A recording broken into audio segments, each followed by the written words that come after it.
défaite de 1940 est une défaite terrible. C'est une défaite terrible parce qu'elle est rapide, c'est une défaite terrible parce qu'elle est meurtrière, c'est une défaite terrible parce qu'à la défaite militaire s'ajoute au fond une défaite politique, et cette défaite politique, c'est bien entendu la nomination de Philippe Pétain à la tête de l'État français. On estime que les combats de 1940 ont provoqué 60 000 victimes militaires. Cet ensemble de fiches a permis de constituer un fichier tout à fait passionnant. Il ne faut pas considérer ce fichier comme un monument aux morts virtuel, puisqu'il va être mis sur Internet. Pourquoi? Tout simplement parce que le fait d'être mort et d'avoir une fiche n'implique pas que l'on soit, pour reprendre la formule consacrée, mort pour la France. Et la collectivité nationale, de mon point de vue, n'a pas à rendre hommage de la même manière à l'ensemble de ces disparus.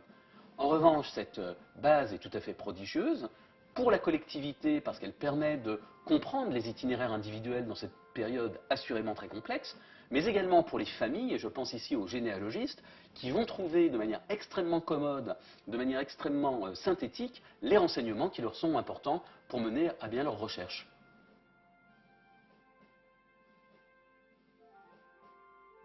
Le grand public va trouver un intérêt. Je pense que le grand public va commencer à regarder des grands dossiers, le dossier de personnalité, de Jean Moulin, de Pierre Brossolette, de Berthier Albrecht, et puis ensuite peut-être de comprendre comment tel résistant à qui a été donné le nom du lycée, du collège, de l'école primaire, eh bien, qui était-il, comment est-il mort, le nom de rue, de la rue où l'on habite, qui honore ici encore un maquisard.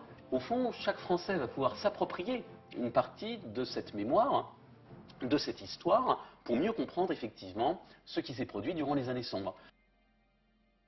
On peut tout à fait admettre que ce fichier, qui n'a pas une fonction mémorielle en tant que tel, va au contraire bien servir l'histoire, tout simplement parce que le travail archivistique a été bien fait, les fonds sont bien conservés par le service historique de la Défense, et on va pouvoir du coup effectivement sortir des injonctions relatives au devoir de mémoire pour véritablement mieux comprendre ce qui s'est passé au travers, je le répète, de destinées individuelles.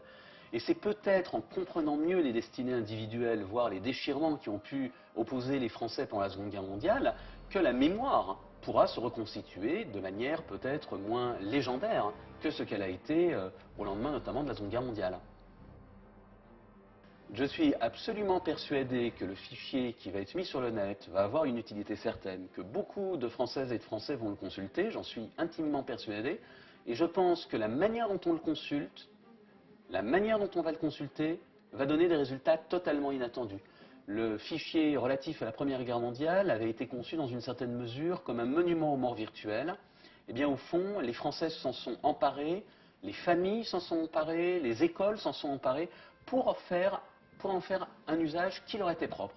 Les Français vont également s'approprier ce fichier et lui conférer une utilité à laquelle peut-être ses concepteurs ne pensaient pas initialement.